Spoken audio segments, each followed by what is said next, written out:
buenas a todos y bienvenidos a esta serie de vídeos sobre tributación internacional que hemos decidido hacer desde el despacho, un poco aprovechando las clases que estoy impartiendo en ICADE, pero de forma mucho más breve y resumida.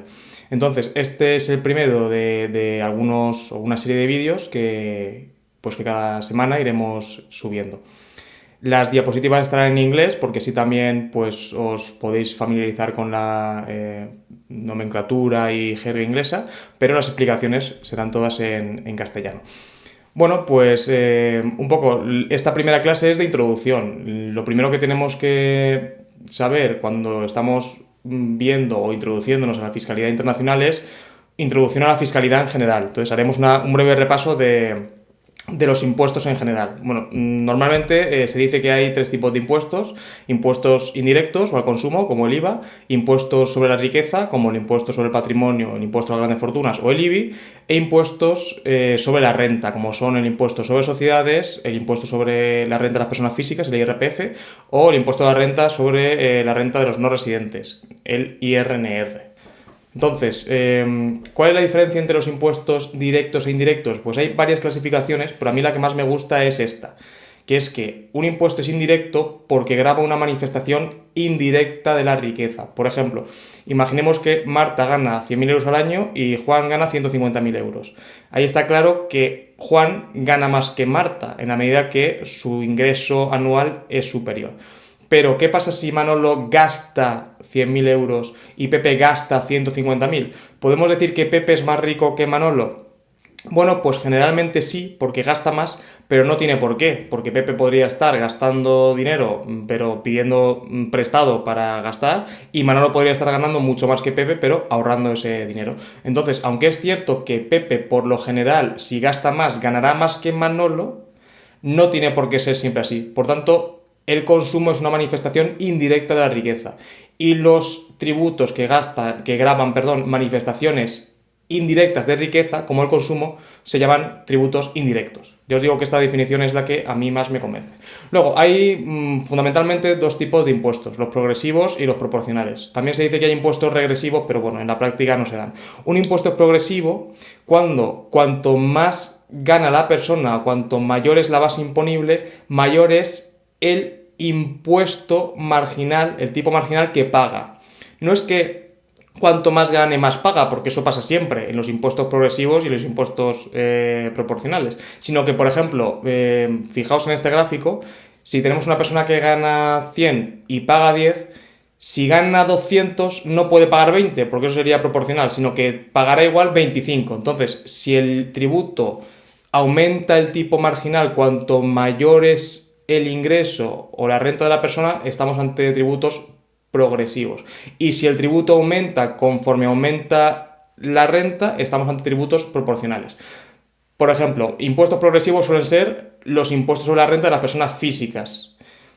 Por ejemplo, el de España es progresivo. E impuestos proporcionales suelen ser los impuestos sobre sociedades, que normalmente van a un tipo fijo.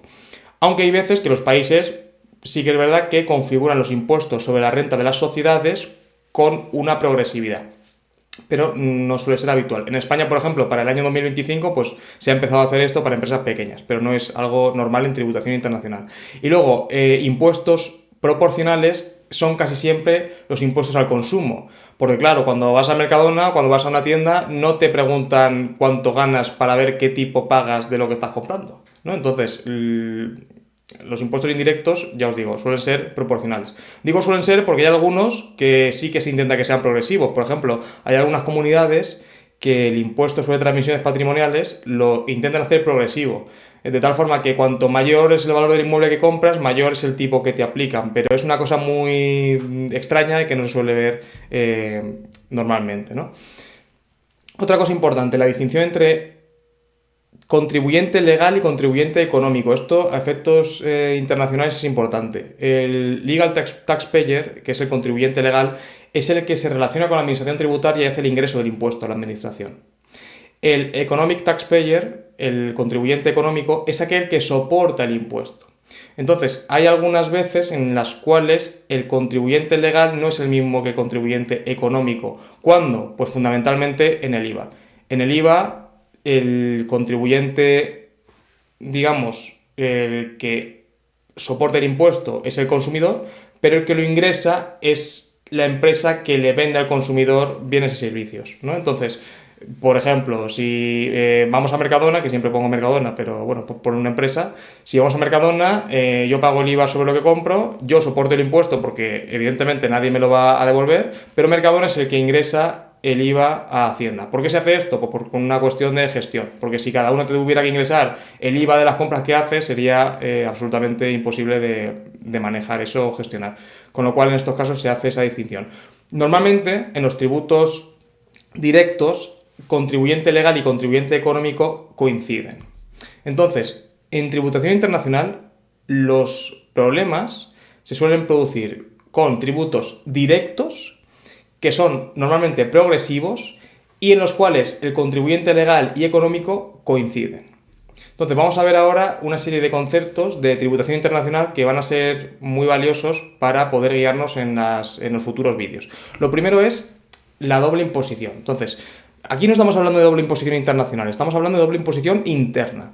De tal forma que hay países que aceptan una doble imposición que se produce entre persona física y sociedad. Y hay países que no la aceptan. Por ejemplo, los países de la Unión Europea, casi todos, por no decir todos, aceptan la doble imposición entre sociedad y persona física. De tal forma que los impuestos sobre la renta gravan una vez a la sociedad mediante el impuesto sobre sociedades y luego cuando esa sociedad reparte dividendos vuelven a gravar a esos dividendos en sede de la persona física, de tal forma que esos beneficios pagan dos veces, uno en sede de la sociedad y otro en sede de la persona física. Y esa doble imposición está plenamente aceptada por casi todos los sistemas. ¿Cuál es la doble imposición que no está aceptada? La de sociedad-sociedad. ¿Por qué? Pues porque ahí lo veis en el dibujo de abajo. La sociedad, imaginaos que gana 100 euros, que son los profits esos, los reparte a otra sociedad que es su holding, o sea, que es su dueña. Claro, si grabásemos esos dividendos en sede de la sociedad, si la cadena tiene dos sociedades, lo grabamos tres veces. La primera sociedad impuesto sobre sociedades, la segunda sociedad el dividendo y luego al socio final, persona física. Si la sociedad tiene 3 eslabones, lo grabamos 4 veces. Si la sociedad tiene 4, lo grabamos 5 veces. Entonces, claro, estaríamos grabando muchísimas veces los beneficios de tal forma que al final, pues al socio, persona física, al último el beneficial owner, que se dice en tributación internacional, le llegaría muy poco, ¿no? Entonces, para evitar eso, lo que suelen hacer todos los sistemas fiscales es eximir de tributación al dividendo que recibe una entidad y que a su vez proviene de otra entidad. Esta doble imposición entidad-entidad es la que no está aceptada. Pero la doble imposición entidad-persona física sí, es así. Entonces, ¿qué ocurre? Que esto era cierto hasta el 2020, por lo menos en España. En España esto sucede, es decir, no se acepta la doble imposición sociedad-sociedad, salvo un peaje fiscal, porque la exención de los dividendos que recibe una sociedad antes era del 100%, pero ahora se entiende que la exención únicamente cubre el 95% y la justificación es que esos dividendos que recibe la holding, a la holding le han costado una serie de gastos que han sido deducibles. Entonces, para un poco compensar esos gastos que sí se ha deducido, un 5% del dividendo no queda exento. De tal forma que ahí lo veis en el dibujo de abajo, cada vez que una entidad reparte un dividendo a una sociedad, hay un pequeño peaje fiscal, que es a efectos prácticos del 1,25%.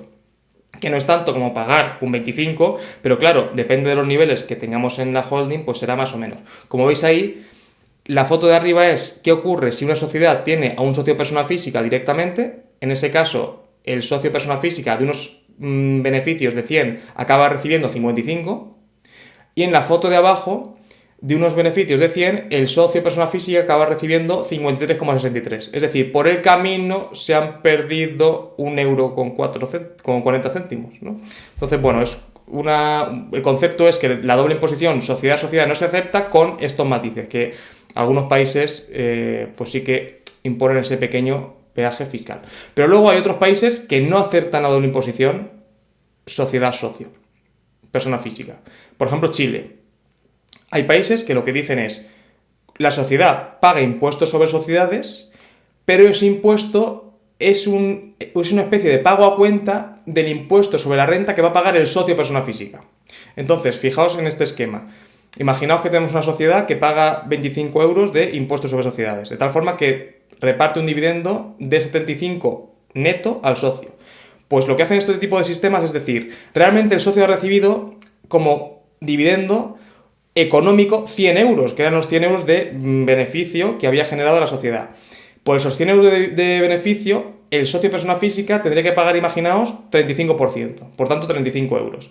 Pero como la sociedad ya ha pagado 25, el socio persona física únicamente tiene que pagar 10 euros. Y lo que le queda son 65 euros. De tal forma que, como veis aquí, lo que se intenta es que el socio persona física al final sea el que tribute y que la sociedad, lo que ha pagado de impuestos sobre sociedades, sea simplemente un pago a cuenta. Chile, ya os digo, ejemplo paradigmático. ¿Qué ocurre? Cuando intentamos casar una holding en España con una sociedad operativa en Chile, se producen muchas distorsiones porque el sistema fiscal español está asumiendo que la entidad chilena va a pagar un impuesto definitivo y desde Chile asumen que ese impuesto es un pago a cuenta del tributo personal de la persona física. Entonces es un auténtico caos. Vale, diferencia entre evasión fiscal y elusión fiscal, que esto es, un poco sonado, pero realmente la diferencia realmente es que en la elusión fiscal se evita el hecho imponible, es decir, se estructuran los negocios de tal forma que no se produce el hecho típico o el hecho que legalmente configura la ley y que da lugar a un impuesto. Eso es la ilusión. Y luego la evasión es simplemente hacer un acto que dé lugar a un impuesto y no pagarlo. Por ejemplo, el típico ejemplo de evasión es vendo un inmueble, pero no pago el impuesto sobre la renta y me voy de España. O sigo en España y no pago y ya me embargarán o lo que sea. Pero eso es evasión fiscal. Y la ilusión es, ya os digo, esquivar el hecho imponible. Entonces, este es el problema básico de tributación internacional. Que tenemos, imaginaos en este caso, una empresa que es Inditex obteniendo una renta en Francia e Inditex es una empresa española. Entonces, ¿qué ocurre? Que Francia dice, oye, como yo he generado esa renta o esa renta sale de mi país, tengo derecho a gravarla. Por ejemplo, imaginaos al 20%. Esto es totalmente inventado para que veáis el funcionamiento. Y España dice, oye, en la medida que Inditex es una empresa española, esa empresa tiene que tributar por renta mundial y yo tengo derecho al 30% de todo lo que genere, aunque sea en Francia. Entonces, claro, si estos países no se pusieran de acuerdo, pues España le cobraría un 30% y Francia un 20%. De tal forma que Inditex pagaría un 50% y entonces España saldría perdiendo porque las empresas no tendrían incentivos a invertir fuera. Siempre invertirían en España porque es mucho más caro invertir fuera, ya que la empresa tiene que pagar 2 impuestos. Y Francia también sale perjudicada porque no recibe inversión extranjera, ya que, claro, invertir en Francia es mucho más caro que no hacerlo. Entonces, lo lógico es que los países lleguen a un entendimiento y firmen un convenio de doble imposición, un Double Tax Treaty que se dice en inglés. Entonces, ¿qué puede configurar un convenio de doble imposición? Pues puede configurar muchas soluciones. Lo normal, pues estas tres. Por ejemplo, la primera, limitar el impuesto en origen. Es decir, oye Francia, tú en vez de cobrar un 20, solamente cobras un 10 y yo España cobro un 30, pero de esos 30 descuento lo que ha pagado Inditex en Francia, de tal forma que se queda en España un 20. Como veis, pues esos 30 se distribuyen entre 10 en Francia y 20 en España. Otra solución es decir, oye, España, no cobres nada. Esto es muy raro, que el país de residencia renuncie a la tributación. Pero bueno, hay veces que pasa. Entonces, España dice, Inditex, yo no te cobro nada y que todo te lo cobre Francia. Bueno, muy raro, salvo cuando hay establecimiento permanente, que esta es la solución que siempre se adopta. Y la tercera solución, ¿cuál es? Pues oye, fuente, es decir, Francia, tú no cobres nada y todo lo cobra el país de residencia, es decir, España. ¿Qué ocurre? Que imaginaos que los países tuvieran que negociar un convenio de doble imposición de cero con todos los otros países. Es decir, pues oye, si quiero firmar convenios con 100 países, claro, imaginaos negociar desde cero uno a uno. Primero sería una tarea casi inasumible. Segundo, sería muy lento, porque claro, uno a uno con todos los países sería complicado. Y tercero, ¿eso cómo se interpreta? Es decir, cada convenio tendría su propia interpretación, por tanto sería muy complicado para los profesionales tributarios interpretarlos, pero además muy complicado para las empresas predecir las consecuencias de los convenios. Entonces, ¿esto cómo se ha solucionado? Pues con un modelo hay varios modelos de convenio. El más utilizado es el de la OCDE. el de la OCDE, Model Tax Convention. Entonces, ¿qué hace la OCDE? Pues la OCDE saca un borrador que simplemente es un punto de partida para la negociación. Entonces los países usan ese borrador para empezar a entenderse y ponerse de acuerdo. ¿Qué beneficios tiene este modelo de convenio o cualquier modelo de convenio? Pues que tiene una serie de interpretaciones que se pueden utilizar para interpretar los convenios de doble imposición. De tal forma que, como veis ahí, las interpretaciones del modelo de convenio de la OCDE son 650 páginas en la versión resumida y permiten que de todo el acervo de estar negociando y de todos los conflictos que se producen en los convenios de doble imposición, pues se saque una, digamos, guía de interpretación para tener una guía de ciertos conceptos, cómo se interpretan. Y en esa interpretación, pues los países pueden hacer salvedades para decir, oye, yo no estoy de acuerdo con que esto se interprete así o así. Pero bueno, ya nos da una base para interpretar los convenios. Vale, y ahora vamos a ver un concepto importante, que es la neutralidad en la exportación de capitales y la neutralidad en la importación de capitales. Primero, neutralidad en la exportación de capitales. Imaginaos que tenemos a Tesla, que es una empresa que invierte en los Estados Unidos, ¿no? Y si hace eso, paga un 35% en los Estados Unidos y, como gana 100 euros, imaginaos, obtiene un beneficio neto de impuestos de 65. Vale. Si hace lo mismo en España, si el tipo en España es de un 25%, pues estaría tributando 25 euros y obtendría un beneficio neto de impuestos de 75. En Francia, esto es todo eso inventado, ¿eh? En Francia 23 euros, por tanto 77 libre de impuestos, Alemania 33, 67 libre de impuestos, Italia 30, 70 libre de impuestos. Entonces, claro, esto no es neutral porque Tesla tiene incentivos para invertir en el país en el que menos impuestos pague y en el que mejor se quede libre de impuestos. En este caso sería Francia. ¿Qué podemos hacer para lograr que la fiscalidad sea neutra a la hora de que Tesla decida si exportar su capital, es decir, si invertir en un país extranjero o no hacerlo? Pues usamos este sistema para evitar la doble imposición, que es el sistema de crédito. ¿Cómo funciona este sistema? Pues lo que hace Estados Unidos es decir, vale, tú has ganado 100 euros en España, lo tenéis en el dibujo abajo de Estados Unidos, tú has ganado 100 euros en España, aquí deberías pagar un 35%. Pero como ya has pagado en España 25, esos 25 te lo deduces como crédito fiscal. De tal forma que lo que tienes que pagar en los Estados Unidos es únicamente los 10 euros que te faltarían por pagar hasta los 35. Así que pagas 25 en España y 10 euros en Estados Unidos, por tanto acabas pagando 35 y te quedas con 65 euros, que es exactamente lo mismo que si hubieras invertido en los Estados Unidos. Es decir, el hecho de invertir en España, en Francia, en Alemania o en Italia no te coloca en una mejor o peor posición que si lo hubieras hecho en los Estados Unidos. Neutralidad en la exportación de capitales. Y luego, por tanto, ¿qué nos importa cuando aplicamos la neutralidad en la exportación de capitales? Nos importa la tributación en residencia, porque el impuesto pagado en el extranjero va a ser deducido en el estado de residencia, con lo cual lo que le va a importar a Tesla en este caso es decir, oye, ¿cuál es el tipo efectivo en Estados Unidos? Porque al final es el que voy a pagar al final, ¿no? El que voy a acabar pagando. Entonces, importante, foco en la tributación en residencia y además el sistema para evitar la doble imposición es el sistema de crédito fiscal, no el sistema de exención. Y frente a esto, la neutralidad en la importación de capitales, que aquí hay alguna definición que varía de la que os voy a dar ahora, pero yo creo que esta es la mejor para poder entendernos. Entonces, imaginaos que Tesla invierte en España y paga en España 25 euros. Y entonces Estados Unidos dice, oye, como ya has pagado en España y desarrollas una actividad en España, aquí no tributes nada. Te eximo esa renta que ya ha pagado impuestos en España. De tal forma que en Estados Unidos pagas 0.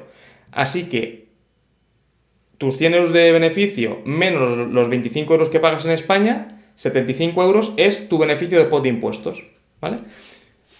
Y Estados Unidos aplica un sistema de exención, ¿vale? ¿Por qué esto es neutral respecto a la importación? Pues porque a Tesla, una vez ha generado el beneficio en España, o en Francia, o en Italia, o en Alemania, le da igual su residencia fiscal. Es decir, le da igual dónde repatria el capital. Le da igual dónde importa el capital, en la medida en la que si el país de residencia aplica el principio de neutralidad en la importación de capitales, no va a gravar esos beneficios o no va a gravar esa renta. Por tanto, es indiferente a dónde vaya, es indiferente a dónde se importe ese capital, porque siempre pagará el impuesto del país de la fuente, es decir, el impuesto en España o el de Francia o el de Alemania, ¿vale? Entonces, en este caso, en el caso de neutralidad en importación de capitales, lo que nos importa es el impuesto en la fuente, porque el de residencia, como va a estar exento, es indiferente.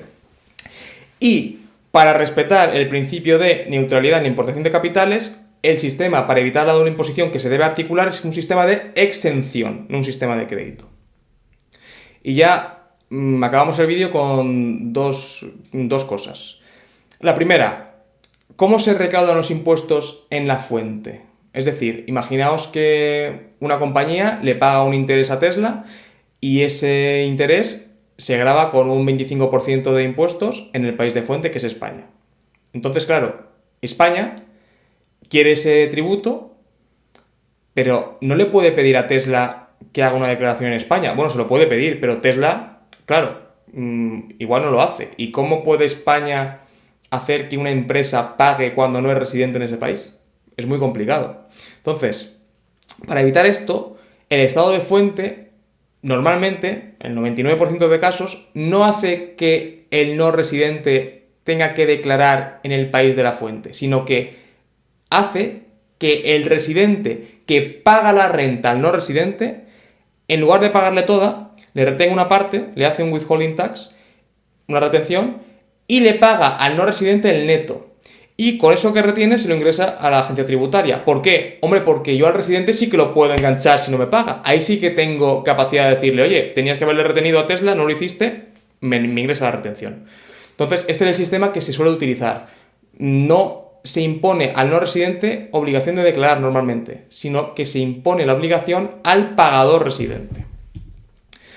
Salvo un caso muy específico, que es cuando un no residente vende un inmueble en España. Entonces, en este caso, el no residente va a tributar por su beneficio. Es decir, va a pagar impuestos sobre la renta del no residente, pero la base imponible va a ser el beneficio que obtenga de la venta. Mientras que el residente que compra va a retener por el precio final. ¿Por qué? Oye, pues porque el residente no tiene por qué saber cuál es el beneficio que obtiene el no residente y no le puedo obligar o no le debería obligar al residente a saber cuánto ha ganado el no residente al vender la casa, ¿no? Entonces, en este caso sí que se le dice, oye, pues que el residente que compra retenga un 3% del precio y el no residente tiene que venir a España y hacer una declaración tributaria.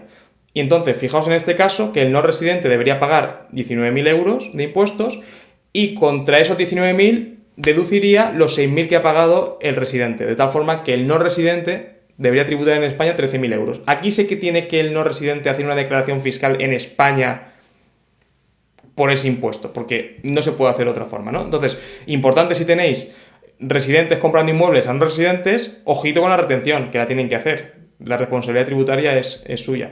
Bueno, cuando un residente compra a un no residente, todas las obligaciones son del residente, porque tiene que pagar el TPO, porque siempre lo paga el comprador, pero además es sustituto de la plusvalía municipal y además tiene que retener al no residente. Con lo cual, cuando tengáis un residente que compra un no residente, cuidadito con todo lo que tiene que hacer el residente.